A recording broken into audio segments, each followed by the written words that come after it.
Back in the early 80s, I got a phone call in New York from my old friend Simon Bates, who said, "There's a strike with the musicians in the studio, darling, and do you think you could fly in and appear on the show with me so it looks like it's actually got people in the studio because there's no one else there?"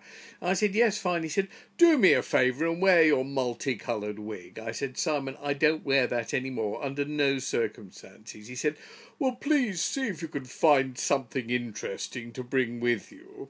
Not just you, darling." So I went out to the Schwartz, FAO Schwartz, the big children's store, and I looked around. There was nothing there of any interest. And then right at the back of a shelf somewhere, I saw this strange object and said to the assistant, "What's that? Is it selling?" And they said, No, it's not selling at all. It came out a few weeks ago. Nobody's the slightest bit interested in it." So I said, "Let me have a look at it. Looks interesting. It's lots of primary colours. TV viewers like primary colours."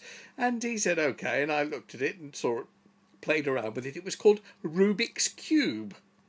So I bought it and put it back to London. I thought I'll go on Top of the Pops and talk to Simon about it and pretend it's the huge big new thing in America, although nobody's ever heard of it. And believe it or not, that's what started everything. Cue Simon Bates and Top of the Pops in the early 80s. Old Four Eyes is back. Have a look at Jonathan King. Yeah, between us we could double glaze an entire office block, couldn't we, actually? What are you doing in this country? I thought you lived in New York now. Yes, I'm living over in New York, covering the presidential election for Radio 1. A King in New York every Saturday at 2 o'clock in the afternoon, folks. 4.5 minutes. Well, exactly, but I pop back every now and again just to make sure what's happening here. And the music business is marvellous. There's so much happening here, you know, instrumentally and musically, that's really good. Have a listen to Jeff Wayne's new single. It's terrific. I shall tune into that, yes. Have you brought anything back for culture vultures from New York? This is the new irritating, infuriating toy. The game is to try and get all sides one colour, and you can turn it every possible way, and it drives you out of your mind, and I've just never been able to leave it alone. It's got an incredibly irritating noise. Have a listen to the sound.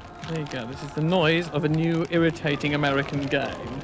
It's an incredibly irritating noise. It's infuriating, isn't it? Drives you crazy, and doing it drives you crazy. That's all you brought back from New York? Yeah, I think there's probably better noises we could make, don't you?